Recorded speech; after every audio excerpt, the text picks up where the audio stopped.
Ini orang penonton nggak ngerti ngomongnya yang kayak gini. Waduh, you are my Apaan? mengajari bahasa publik komunikasi di depan Habisnya kan TV live nasional tuh gemeter kita biasa berhadapan sama orang atau berhadapan sama monitor itu kan aneh. tapi waktu itu tuh sempat yang wow 400 teroris lebih gitu kan diwawancara sama Mas Owi gitu kan, itu kan yang bikin orang ya, wow gila gitu kan.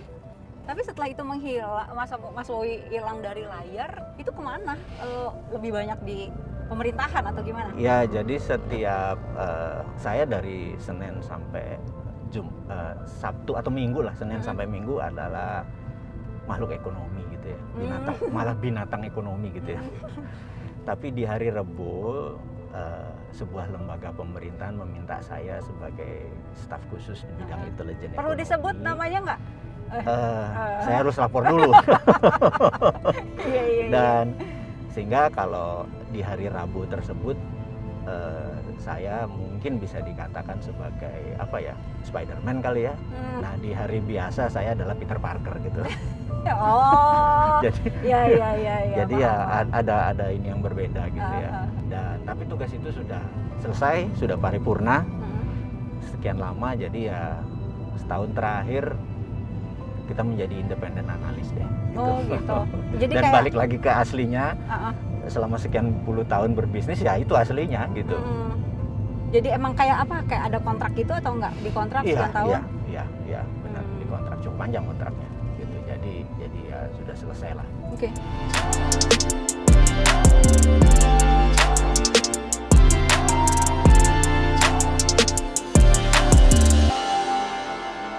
APR ya Mas Owi, nomenklatur, terus ya kayaknya PR banyak gitu loh Mas. Agree. Iya kan, PR banyak banget. Termasuk PR ketika aku mencari sosok Mardigu Wowi. Itu tuh susah banget. Kenapa? Karena di Wikipedia aja dihapus loh. Yang hapus siapa? Ini menarik. Yang hapus siapa? Itu nggak ada. Jadi aku tuh mesti yang PR-nya tuh nyari Mardigu Wowi. Itu harus nelpon sana sini sana. Ini siapa nih? Orang ini siapa sebenarnya gitu. Satu pertanyaan, siapa yang hapus Wikipedianya Mardigu Wowi Prasetyo? Kayaknya ada hal yang nggak bisa dijawab di publik nih. Tapi tahu siapa yang hapus? Bilang dulu. Bilang dulu. Izin? Bukan izin. Apa? Udah dieksekusi baru dia lapor gitu ya. Dengan alasan apa katanya? Wah ini, aduh ini Mbak, kita cari pertanyaan lain aja yang lebih seru deh. Enggak, penasaran gitu. Segitu pentingnya kah orang ini sehingga tidak perlu ada di Wikipedia gitu? Kita ngejawabnya begini. Apa? Banyak sekali informasi-informasi yang kita ungkap yang bahkan tidak keluar di mainstream news. Iya. Gitu ya. Sehingga banyak orang bertanya, ini orang dapat data dari mana? Banyak info yang dikeluarkan oleh Mardigu Wowi, ya. Sehingga tidak perlulah nama itu ada di Wikipedia. Betul. Okay. Jadi dimintain data keluar terus. Jadi kita akan. Yang ngasih data siapa? Yang menghilangkan nama kita. Oh, baik. Baik. Oke. Dan ada beberapa identitas lagi yang harus diselamurkan versi mereka gitu ya. Sehingga kalau perlu ini kesannya adalah seorang bosman ini adalah penjual ludah. Bosman ini adalah orang yang penipu gitu ya. Bikin analisa konspirasi, iya, gitu. Abal-abal gitu. Memang harus digitukan. Padahal benar. Analisa konspirasinya benar. Iya, karena jadi gini, kalau kita disuruhnya gitu kan, 5 data benar, 1 menyelamurkan, 7 data benar, ini hilang. Jadi mereka bilang, ini orang ngomong apa sih, mau lari kemana? Tetapi mereka yang ngikuti secara urutan, mereka pasti dapat AHA-nya. Gitu, karena ada seseorang ini, kalau anggap saya bullshitter gitu ya. Ada seseorang bullshitter, setiap hari ngasih 7-8 menit video. Konstan. Selama 500 kali gitu ya. Ini orang pembohongnya gila ya, bisa konstan gini gitu ya bohong. Ya kalau saya bilang, kalau saya suruh ngayal nggak mungkin gue kuat. Iya, benar nggak? Iya. Ngayal tuh setiap hari harus ngayal gitu kan? Belum lagi nanti ditanya orang A, B, C, D, itu masa ngayalnya nggak berubah-ubah gitu kan? Iya gitu. Harus konsisten ngayalnya berarti. Nah, jadi monggo kita dibilang pengayal gitu ya, great illusionist, kasih tukang halu gitu ya. Tapi selama halu itu konstan, ya kita udah tahu bahwa ini ada data gitu ya.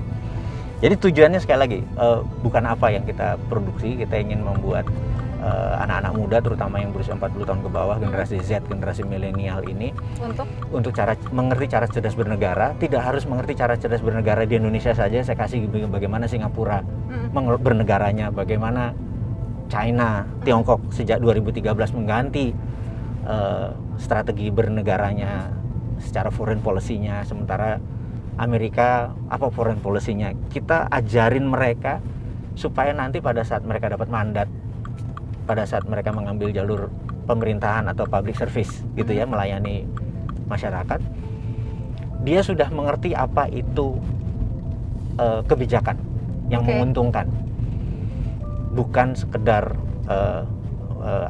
memahami bahwa melayani rakyat itu cuma salaman sama rakyat terus ngasih benefit. Kita harus punya tahu yang 1000 kali lebih.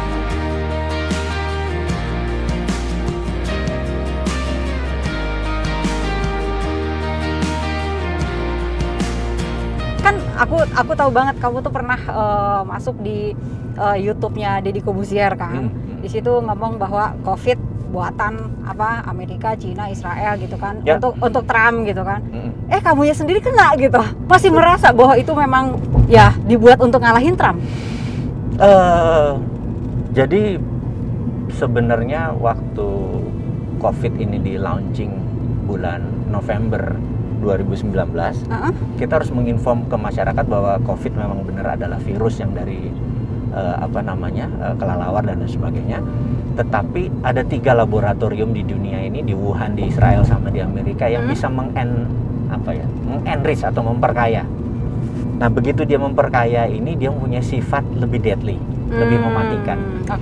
Nah, waktu kita lihat secara garis besar, apakah ini untuk ngalahin Trump gitu ya? Apakah ini? Kita lebih melihat ini lebih luas lagi bahwa ini adalah konspirasi untuk Great Reset.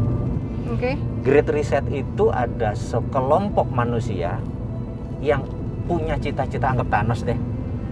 Thanos dalam film The Avengers kan, dia Thanos ini ingin dunia sempurna, dia separuh penduduk dia matiin ya. Gitu ya. Supaya dunia sempurna, tapi dunia versi dia. Nah, ini pun ada sekelompok manusia yang kita sebut globalis gitu ya. Yang sejak ratusan tahun memang sudah control the world gitu. Dan mereka the winner takes all, ada buku yang menarik tuh. Mereka adalah pemenang, karena pemenang selalu mengambil semuanya gitu ya, the winner. Mereka itu ingin the winner terus. Mereka itu bukan negara. Mereka adalah giant corporation. Mereka bisa mengendalikan sebuah demi cita-citanya. Contoh ya, ini coba. Dulu di tahun 1910, nanti kita akan jawab sampai sana. Tahun 1910, dunia itu mata uang dunianya masih pound sterling sama Swiss franc. Belum dolar. Mereka ingin dolar menjadi world currency. Itu waktu rapat di Jacqueline Island 1910, Partai Demokrat menolak. Yang menang, dan ini dia dari sisi Republikan gitu ya.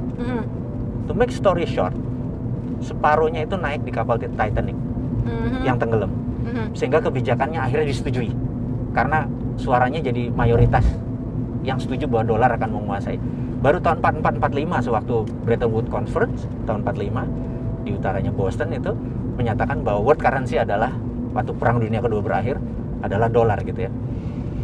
Nah, sewaktu dolar berkuasa, jadi kalau saya punya uang $1.000, saya mau transfer ke Mbak ini di rekening Bank Mandiri, maka kita nulis nama Mbak ini, nomor rekening segala macam, kita transfer $1.000. Clerknya, kasirnya akan menginformasikan ke New York. New York akan menginformasikan ke kota kecil namanya Basel. Kalau Basel bilang oke, proof, New York oke, ini oke, baru pindah, ada fee. Selama kita transfer, Basel itu dapat fee sekian persen, kecil. Basel itu milik sebuah keluarga. Jadi selama kita pakai dolar, the winner takes all, ada yang benefit. Semakin kaya kita berdua, ya dia makin kaya juga gitu ya. Nah, dia ingin last forever. Mereka itu ingin last forever gitu. Salah satunya adalah controlling the world. Ini salah satunya. Jadi mereka sudah menyiapkan banyak tool. Mereka itu raja tega. Raja tega.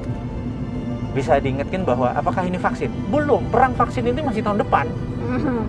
Di 2021-2022 sekarang belum perang vaksin. Sekarang ini adalah perang herd immunity.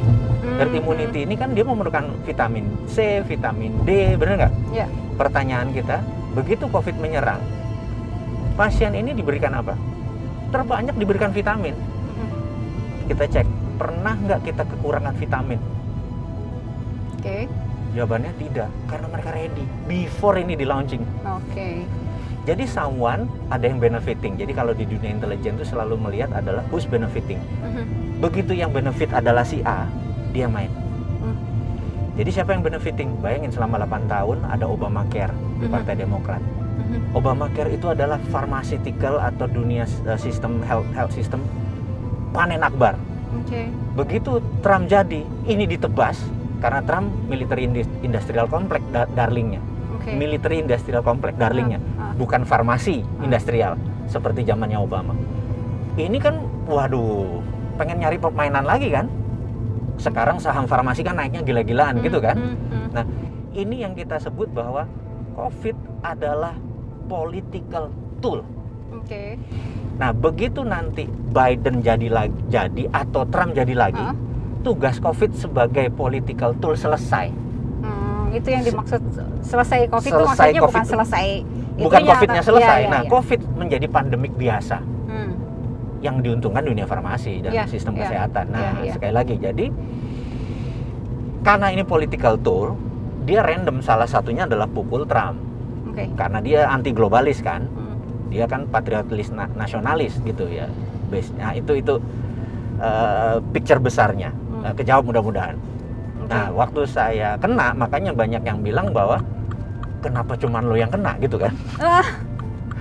Kemudian apa lo di COVID kan gitu ya? Iya, ada Ya makanya gitu. akhirnya kita bilang ya mungkin aja, bener gak? Gitu. Di COVID kan kok ada orang yang niat untuk supaya Wowi kena nih. Kayaknya soalnya hari Berasa itu dari mana emang? itu cuman tuduhan, bener nggak? Ya, oke. Cuman tuduhan. Tetapi saya bilang saya tidak bisa menyangkal gitu. Mungkin saya bilang gitu, bener nggak? Gitu. Ya, tapi sekali lagi ke depan walaupun kita seakan-akan sudah punya antibody karena pernah overcome. Enggak, itu orang tuh ada yang kena 2 kali loh, Mas Makanya Wowi. lebih baik kita pakai masker terus aja Oh, deh. baiklah. Tiap hari makan vitamin aja deh, bener nggak? Iya. Ya itu makanya kita nggak bisa bilang bahwa oh udah gue udah kuat gitu terus udah jangan belagu dah. Udah kita sehat aja deh, kayak sekarangnya pakai masker aja deh gitu. Iya, walaupun kasihan kan nggak semua orang bisa dengar suara. Maksudnya kan ada yang bisa baca gerak bibir, ini jadi nutup untuk sebagian orang gitu kan. nanti ada teks di Nggak bawah. ada. Nanti ada teks di bawahnya. Nggak ada. Jadi akhirnya kena juga itu. Aduh, gue kena juga nih. Ya. Nah, ada satu moral yang saya dapat ya. Satu, saya tuh kan kena dari istri saya. Jadi istri saya karena suka trekking, dia jalan sama temennya, suatu hari temennya melaporkan kena, tapi agak telat ngelaporin. Trekking gunung. Ya. Temannya kena, terus ke istrimu. Kena. Jadi dia agak telat lapornya. Jadi pelajaran pertama ya, kalau kita kena COVID, segera lapor ke teman-teman yang berhubungan sama kita sehari 2 hari demi supaya mereka bereaksi dengan cepat. Karena kalau terlambat bereaksinya Keburu dia sudah lebih parah. Iya. Kalau enggak kan dia tanpa gejala dia udah saya kena tapi gitu ya udah bisa. Saya agak telat, terus 4 hari ada acara besar sehingga saya menggunakan seluruh proteksi untuk tetap melaksanakan tugas tapi saya menggunakan seluruh ini dan alhamdulillahnya sahabat-sahabat saya yang berhubungan di acara itu sampai 10 hari setelah 2 kali itu juga nggak ada yang kena. Jadi saya pikir bersyukur karena informasi terbuka ini kan. Informasi terbuka. Terus yang kedua adalah saya waktu dicek itu kan saya lemes kan. Kemudian dokter IGD-nya yang sampai sekarang saya mengucapkan syukur sama dia karena reaksi dia ini adalah cepet gitu. Dia bilang Pak boleh nggak dites kadar oksigen ke paru-paru. Tesnya gimana? Ngambil dari nadi tapi agak dalam Pak gitu.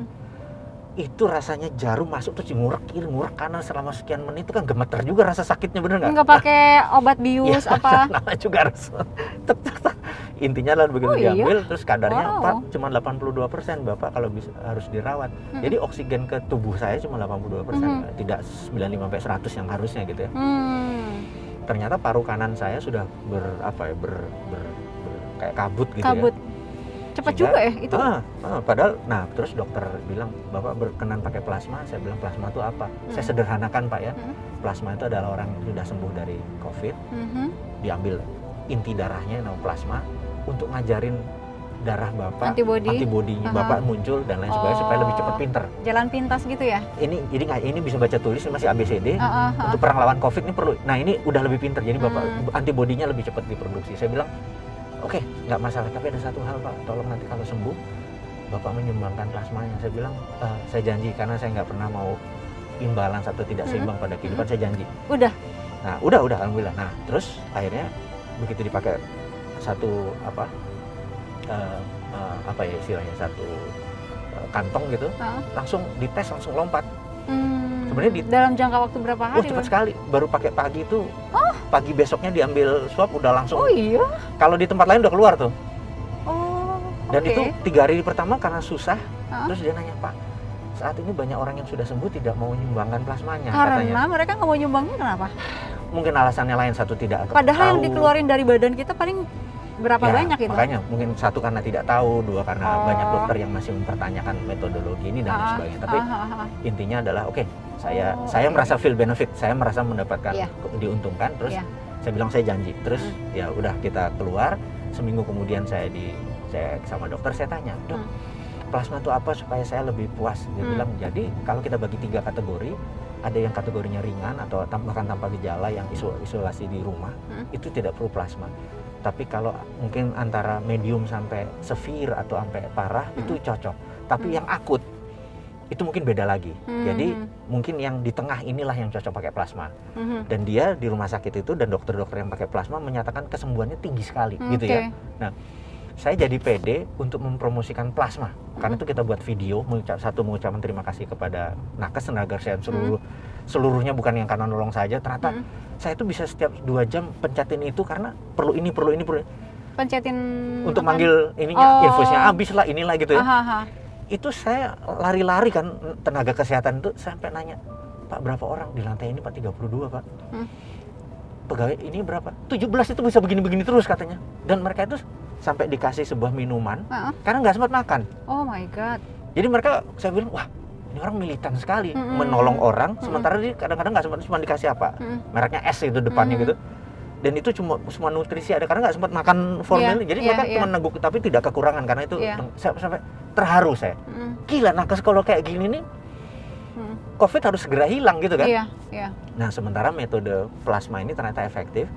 Bayangin sekarang ini ada 400.000 yang sudah sembuh, ada 500.000 yang terpapar. Kalau 50.000 aja yang memberikan plasmanya, sembuh nih. Ya saya pikir oke, saya mau mempromosikan bahwa teman-teman yang pernah sembuh kurang dari 6 bulan, antibodi Anda terbaik, bisa nolong sesamanya. Gimana caranya, datang kemana? Nah ada 2 lembaga saat ini yang siap menerima, satu RSPAD, 2 PMI. Nah datang ke sana untuk menyembuhkan, dan ini pro bono, udahlah gratis lah buat sesama saudara gitu ya. Tapi ada berita buruknya, ada yang sudah beli vaksin yang bisa nggak kepake. Karena itu jangan dipromosiin ini. Lebih baik bosman mati nih kalau. Aduh. Nah karena kan yang satu kan ini organik, bukan anorganik, bukan kimia. Sementara yang itu kan lumayan tuh modalnya, dan bisa berharap balik modal banyak juga tuh yang itu. Nah ini jadi ini nggak boleh dipromosiin nih. Aduh. Itu jadi gimana? Satu, ini lebih murah, lebih cepat gitu ya. Betul. Nah, ya udah saya ngomong apa adanya bahwa ya udah kita sesama anak bangsa ya saling gandengan, saling bantu kasih plasma, selesai ini masalah. Walaupun yang udah tadi ngupayain vaksin segala macam akan ya marah sama atau tidak seberuntung niatnya. Oh, oke. Tapi jelas nggak rugi lah. Orang dipakai peraturan kok, kalau nggak pakai vaksin harus ada bayaran apa penalti segala macam. Udah pakailah peraturan. Orang dia punya peraturan kok. Kan dia regulator kan. Jadi ini banget ya cepat banget ya. Itu pengalaman pribadi ya? karena kan ukurannya kan batuk, sesek, mati rasa gitu ya. Makanan sampai aku turun 5 kilo makan nggak ada rasanya. Iya. Sampai segitunya berarti ya. After taste-nya itu nggak enak gitu. Kalau kita makan kan ada after taste ya. Kalau makan steak ada sampai after taste. Sesek yang paling parah nggak? Nggak sih, alhamdulillah. Jadi nggak sampai. Tapi kalau sesek tuh gini, kalau kita narik nafas full, tahan sebentar batuk. Itu cirinya. Oh, itu cirinya. Nah, kalau bisa nahan terus 10 detik sih sebenarnya nggak enak. Nah, kalau batuk kan nggak enak gitu ya batuk. Nah, karena paru-parunya memang yang itu ya. Dan itu akan ada terus di situ atau ada perbaikan nanti akan balik lagi ke semula atau Kalau akan berbekas seterusnya? Saya nggak tahu ya, mungkin apakah ini kayak rokok jadi ada spot atau apa segala macam. Ya udah, saya berprasangka baik aja. Pokoknya sekarang narik nafas sudah full, udah bisa jogging lagi, sudah ngasih plasmanya kita gitu ya. Dan kita juga pada saat kita ngasih plasma, kita nggak mau dipromosiin. Karena kita bukan mau jualan, udah kasih aja gitu loh, nggak usah difoto, nggak usah naikin status kita gitu. Tapi kita bilang bahwa kita sudah lakukan dan kita janji akan terus selama ini masih dianggap bisa menyumbang, karena katanya nanti antibodinya juga ini juga agak turun sedikit gitu.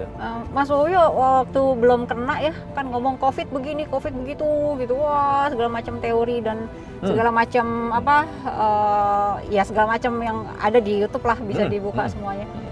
Setelah kena gitu, berasa kena karma nggak sih? Atau apa gitu? Atau saya kan tidak pernah ngomong jelek tentang COVID, bahwa COVID itu bullshit atau COVID itu konspirasi, COVID itu tidak ada gitu ya. Saya malah yang ngomong bahwa COVID itu ada, COVID itu deadly dan kita akan selamanya sama COVID. Tapi tujuan COVID adalah untuk political itu, dan kita ngomong jelas. Jadi kita bukan menantang orang bahwa ini tidak ada, kita akan enggak itu. Jadi saya tidak merasa kena karma. Saya malah selama di opname itu saya merasa bahwa saya bersyukur karena saya dilihatkan betapa tenaga kesehatan para dokter itu adalah sudah titik capeknya, bukan main di mentalnya mereka. Dan nggak tahu sampai kapan ya? Iya. Jadi saya pikir saya memandang sisi yang lain gitu ya, bahwa tindakan globalis yang menguntungkan mereka pribadi ini, ada orang yang rugi materi tapi ada orang yang rugi ke jiwa gitu ya. Yang saya pikir ini ini keterlaluannya harus diselesaikan. Nah, cara menyelesaikan menurut saya adalah dengan plasma tadi, walaupun cuma 20% atau yang 30% saja kena medium ini yang memerlukan, itu udah bisa menyelesaikan gitu. Nah, dengan vaksin mungkin lebih cepat lagi selesai dari sisi yang lain.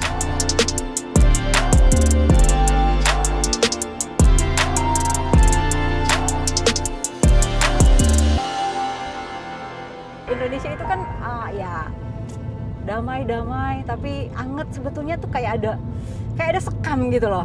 Ya kan? Kayak damai tapi kayak ada sekam, kayak ada ya dikit digosok aja udah langsung panas gitu. Contoh waktu kemarin HRS pulang gitu, itu tiba-tiba lihat kan bandara udah kayak apa gitu. Itu nggak diundang, nggak tahu gimana, pokoknya tahu pulang penuh. Terus ada kejadian juga nikahan gitu kan, Tamburan, terus ada yang di puncak, ada yang apa ya, dan sekarang tersangka akan ditangkap gitu. Ini dari pandangan Mardigui itu apa gitu? Sesungguhnya apa memang dia itu harus pulang dan kemudian emang untuk ditangkap atau apa sih? Wah, jangan ketawa doang. Kalau saya menyatakan ini as it is, apa adanya, maka waktunya belum tepat. Oke. Karena itu saya dan tidak akan pernah tepat kayaknya. Ada waktunya suatu ini. Tapi kalau jadi too early bagi saya untuk mengungkapkan informasi ini. Jadi banyak teman-teman yang HRS itu bagaimana, coklat itu bagaimana, ini rekayasa kah, ini bedil-bedilan kah, ini kesengajaan kah pulang dan lain sebagainya. Gini, ini lagi panas-panasnya. Iya. Maka segala informasi yang saya akan buka itu akan menimbulkan pro kontra, karena saya tidak mau jualan. Saya menunda sedikit, saya minta teman-teman bersabar, saya menunda sedikit aja. Tapi kita akan buka, kita akan reveal. Jadi kalau mau sederhananya begini, kalau mau sederhana, Mbak Indi ingat suatu hari dulu di TV ada seorang magician. Magician ini dia membuka seluruh tabir rahasia bagaimana orang melakukan magic. Sehingga orang kalau melakukan trik yang sama garing. Oke. Nah, banyak dia diprotes, mungkin 90% magician protes sama dia karena gara-gara dia begitu dia nggak bisa dagang. Karena dia kan? Buka. Karena gitu dia kan? buka. Misalnya trik ternyata gitu doang, sulap gitu ya. Telur dimasukin ini sapu tangan terus dipecah terus masih telur juga. Loh, tadi ininya kemana gitu ya. Dulu kita penuh aha, penuh wow gitu ya. Begitu dibuka, gitu doang. Ya. Nah, akhirnya kan 90% magician hampir bubar karena nggak bisa dagang, marah. Tetapi di sisi lain, magician yang benar-benar berkreasi menciptakan new magic dan itu mereka tutup. Sekarang magician dan illusionist menjadi lahan yang baru yang nggak bisa ditiru. Dan itu sekarang naik 2-3 level. Bayangin kalau dia dulu 15 tahun yang lalu dia tidak buka, maka magic akan menjadi sama dengan 100 tahun yang lalu.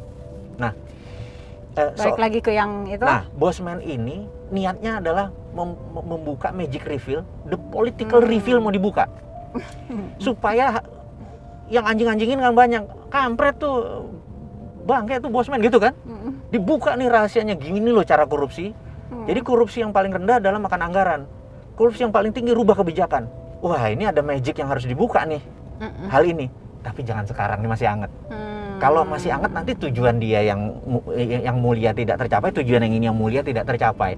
Ada dua yang mulia berarti ya? Karena kita nggak kan CCM, semua orang punya cita-cita mulia kan. Semua orang punya CCM-nya masing-masing gitu ya, punya kebenarannya masing-masing. Itunya jangan dirusak dulu.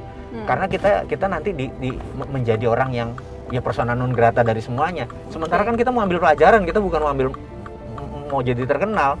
Kita nih nggak ini kok, nggak nyari nama kok gitu ya. Jadi kita nih nggak nyari jeneng bahasa Jawanya, kita nih nyari jenang gitu ya, nyari duit, bukan jeneng gitu. Nah ini, jadi suatu hari kita akan buka dari sisi kebenaran dari dua belah pihak. Dari kedua belah pihak. Dari kedua belah pihak. Jadi orang bisa ngeliat, oh ini landasannya ini, oh Cinanya begini, Amerikanya begini, Tiongkoknya begini, oh tujuannya ini. Indonesia, oh ininya begini. Nah gitu, sabar gitu ya. Oh salah toh ternyata, nah gitu kan. Aduh. Sabar. Jadi saya beberapa kali kalau teman-teman mulai hafal dengan gayanya kita nunggu cool baru kita naruh gitu. Cool kayak sekarang ini orang lagi rame HRS, lagi rame tembak-tembakan. Dia masih bilang Biden bisa kalah, Trump bisa menang. Lu gila kali ya. Tembak-tembakan juga itu tiba-tiba aja gitu di tol. CCTV di kilometer ini pada mati gitu kan, orang juga kok tiba-tiba langsung rusak ya di wilayah itu gitu. ya orang juga kan langsung banyak analisa sendiri juga gitu loh Mas Owi. Kita nggak ikut dulu, mohon maaf. Kita saking taunya menjadi tidak tepat karena momentum. Jadi bagi saya momentum apa sih bahayanya kalau ngomong?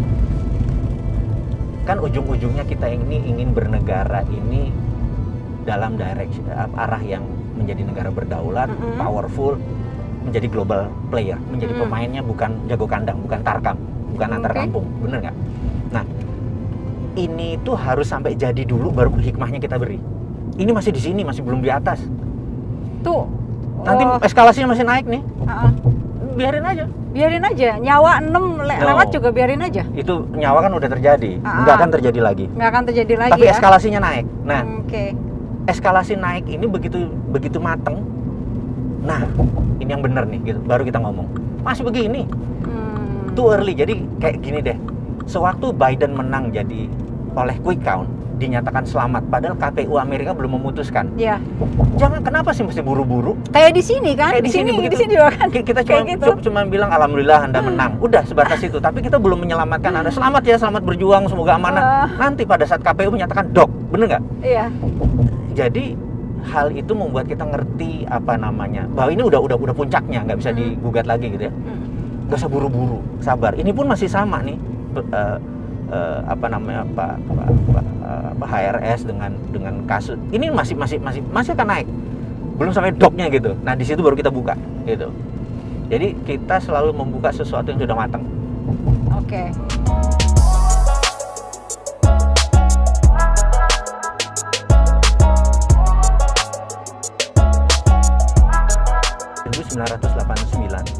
Waktu itu ada Tiananmen, peristiwa Tiananmen. Pejabat Cina ini ada dalam dilema, mau ikut demokrasi Amerika, demokrasi ala Amerika ala Barat, atau China akan mempunyai platform sendiri. 12 jenderal menghadap Politbiro, kalau ikut Amerika terbasah leher kami. Boleh baca, itu judulnya adalah bukunya The Secret Meeting That Changed China. Oke. Itu judul bukunya. The New Tiananmen Papers. Ini akhirnya China waktu dulu, Michael Hudson, guru besar ekonomi, ngajar di Peking University. Oke. Xi Jinping adalah salah satu murid dia. Jadi mereka bilang konsepnya Hudsonian akan dipakai.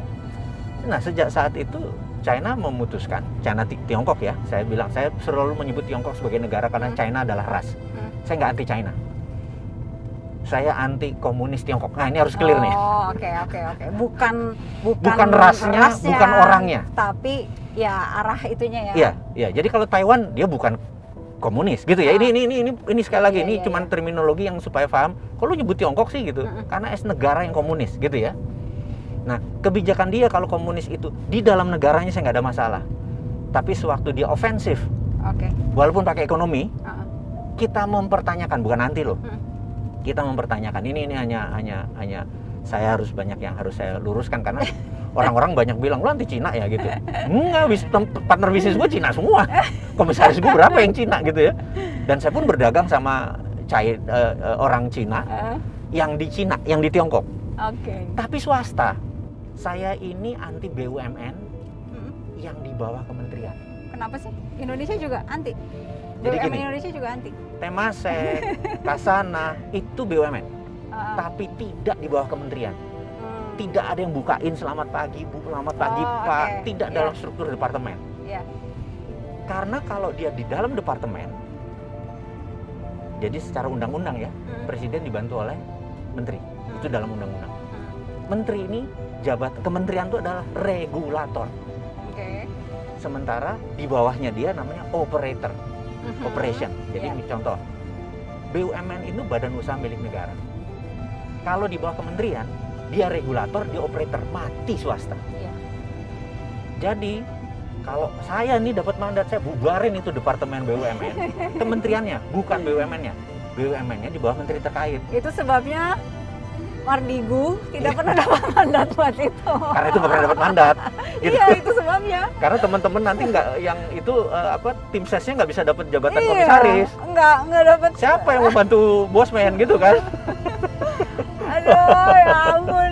Ya udah, pokoknya sekarang bosman Sontoloyo ini banyak ya udah ngecap aja gitu. Ngecap aja gitu. Toh nggak dianggap kan? Gitu. Jadi kita bunyi aja bahwa loh, kalau Anda, saya setuju BUMN di bawah kementerian. Ya monggo ya, argumenmu aja. Kita nggak setuju karena begini, karena akhirnya menjadi lahannya tim ses untuk duduk. Sementara kalau bosman dapat mandat, tim ses nggak dapat apa-apa. Ngapain gue bantu dia, bener nggak? Iya itu. Jadi saya pikir oke, kita paham, bener nggak? Gitu. Nah, ya gitu.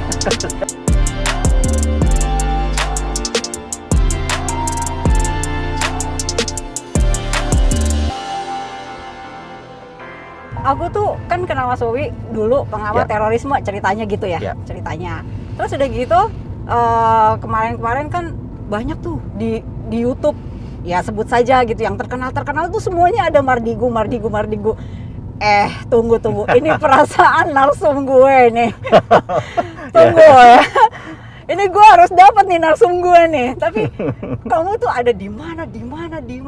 Itu sampai kayak digilir gitu kan di beberapa YouTuber terkenal gitu, Mas Wowi ya kan. Dan kebanyakan yang mereka pengen ungkap itu lebih ke konspirasi kayak gitu kan. Benar nggak? Jadi awalnya mungkin saya punya diary di sosial media yang selalu nama saya samar atau tempat saya samar, pokoknya saya tulis sebagai ungkapan, karena saya dari dulu nulis diary. Namanya apa dulu? Enggak, dari pribadi, benar-benar dari pribadi. Terus begitu ada Facebook di 2010-11, saya pindahkan diary tersebut ke sosial media, tapi saya samarkan, jadi tidak, bahasa Jawanya tidak cetok gitu ya, tidak benar-benar nulis as it is, saya tulis. Hanya mengekspresikan hari ini mau apa, hari ini ngapain, dan lain sebagainya. Ternyata cukup banyak peminatnya gitu ya. Sampai sosmednya dulu udah IG atau sosmednya belum, masih Facebook? Masih Facebook. Terus ternyata cukup banyak dan cukup banyak, tapi tahun bergeser 2013 2014 ternyata anak-anak muda yang generasi milenial lebih suka gambar gitu kan. Terus waktu itu tulisan? Waktu itu masih tulisan. Okay. Terus beberapa tim kita bilang gimana Pak kalau ini dalam bentuk gambar, dalam bentuk itu. Saya bilang wah ya bolehlah digarap gitu. Nah terus suatu hari saya ada teman punya radio gitu ya. Terus dia bilang Mas bisa siaran nggak? Saya bilang waduh kalau siaran dengan apa namanya temanya apa gitu kan saya harus tahu dari awal. Dia bilang enggak ini kayak acaranya Mbak Indi lah apa aja gitu. Nah saya lebih luas gitu ya karena akhirnya kita rekaman taping, kemudian dia ngirim 3 menitan gitu, 3 menitan video wawancara itu. Terus dia bilang saya mau naikin ini, terus saya lucu nih terus saya kasih anak-anak, sama anak-anak dikasih footage, dikasih gambar, dikasih gerak, dikasih itu, jadi bukan kata-kata aja tapi ada gambarnya gitu. Terus saya sebar lewat WA tanpa niat apapun. Terus ternyata nyebar cukup kenceng gitu ya, karena saya dapat feedback dari beberapa, maksud lo apa nih gitu. Saya waktu itu soalnya videonya tentang mengkritisi Undang-Undang 45 yang diubah menjadi Undang-Undang 2002. Saya menganggap Undang-Undang 2002 itu, ini versi saya ya, versi saya dalam bernegara. Undang-Undang 2002 itu banyak berubah pasal 45, salah satunya adalah popular vote gitu. Nah, sementara negara demokrasi terbesar di dunia aja pakai electoral vote gitu ya. Amerika yang tua itu nggak pakai popular vote. Karena popular vote yang dijual kan kepopuleran bukan kredibilitas. Ini versi saya ya, maaf nih kalau yang tersinggung. Itu tahun berapa berarti ya? 2002. 2000 sorry, yang radio itu. 2 tahun yang lalu. Oh, 2 tahun lalu. 2 tahun yang lalu. Oke. Nah, di 2 tahun yang lalu. Nah, terus setelah saya sebar video itu, saya mempertanyakan ada baiknya kita merevisi undang-undang. Karena saya ada satu hal yang saya agak sedikit makdek gitu bahasa Jawanya. Begitu menghilangkan fraksi TNI Polri dari DPR. Sementara menurut saya seorang TNI dan Polri itu mereka sudah tidak punya voting right, tidak pernah memilih, tapi tidak ada wakilnya. Mereka 1 juta orang, 2 juta orang, dan ini adalah well trained manusia yang terdidik, terorganisir, ngerti bela negara dan lain sebagainya. Begitu mereka tidak punya wakilnya, saya pikir ini negara kita diasasin ini, gitu ya.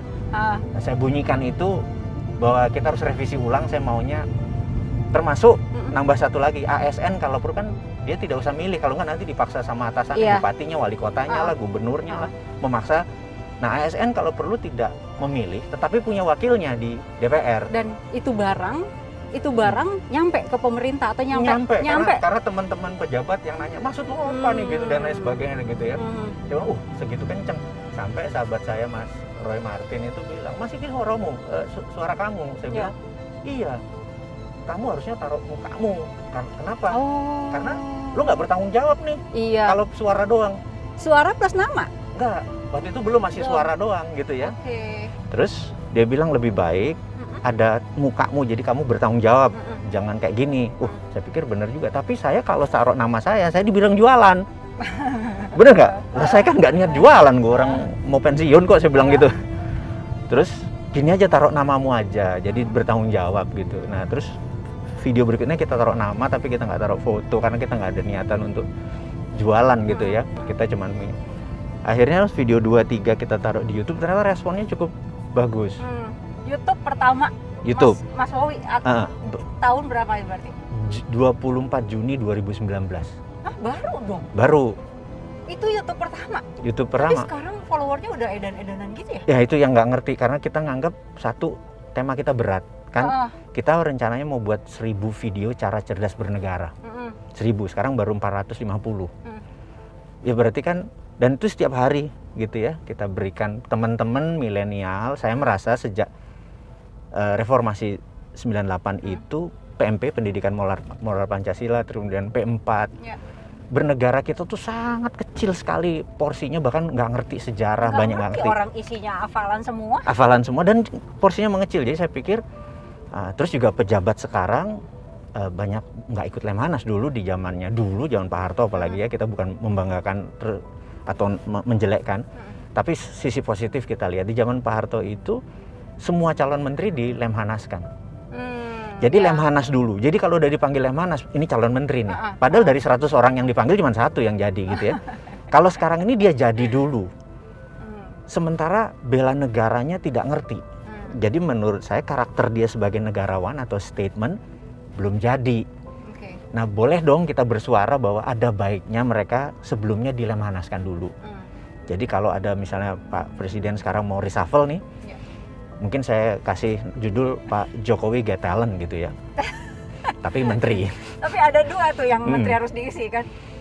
Kalau perlu semuanya di reshuffle lagi. Serius? Nggak ada satupun? Kalau perlu ada satu menteri yang dipakai di semua posisi juga kan? Oh gitu ya. Nah, itu berarti sangat penting kan posisinya? Kenapa dia bisa begitu saya juga nggak tahu ya. Kita nggak usah membahas itu. Iya, nah jadi semua harusnya di reshuffle itu walaupun nanti dibalikin lagi di posisinya, tapi sebelum itu ada baiknya dia diikutkan di Lemhanas misalnya atau lembaga sejenisnya juga nggak tahu ada. Dia harus intens sekali gitu ya memahami tentang bela negara dan untuk menjadi statement lah atau menjadi negarawan sehingga waktu dia duduk kebijakan-kebijakan dia pro rakyat, ngerti apa itu pro rakyat, pro oligarki, pro sendiri. Tapi bicara soal bela negara tuh Mas, kalau ada gangguan-gangguan dari misalnya Malaysia klaim lagu apa gitu, tuh orang-orang Indonesia tuh pada berkobar itu. Itu kita harus memahami bernegara tuh ada 7 pilar. Mungkin sekarang 9 pilar. 7 pilar kan IPO, Lexos, But, Hankam. Ya kan? Ideologi, politik, ekonomi, sosial, budaya, pertahanan dan keamanan. Nah, saat ini di Indonesia sejak 2002 karena kita pakai popular vote, maka isi media 80% masalah politik. TV kita ini coba aja isinya yang paling banyak apa gitu ya. Jadi bahkan ngomong di warung aja politik gitu. Iya. Nah, sementara di negara lain ya porsinya cuma 1/7 paling banyak gitu ya. Nah, bisa kita lihat sosial medianya di Jepang, sosial medianya di Korea, sosial medianya di Singapura, sosial medianya di Amerika. Jatah politik kecil sekali. Jadi nggak kayak kita tergila-gila sama politik gitu. Tergila-gila ya. Iya, sehingga ekonomi kita tidak grow seperti seharusnya. Sosial budaya kita tidak memahami bahwa TikTok itu bisa merupakan tool sebagai intelijen untuk mempengaruhi dan lain sebagainya. Betul. Nggak tahu, lo asik kok gue main TikTok gitu ya. Nah, ketidakfahaman ini sudah semakin panjang dan mungkin saya sebagai orang nasionalis patriotis ya ngambil genre sendiri deh gitu ya. Itu agak melihat itu sebagai national threat. Nah, saya mempertanyakan kepada negara kita saat ini, who define atau siapa sih yang menentukan national threat di negara kita? Kayaknya ancaman?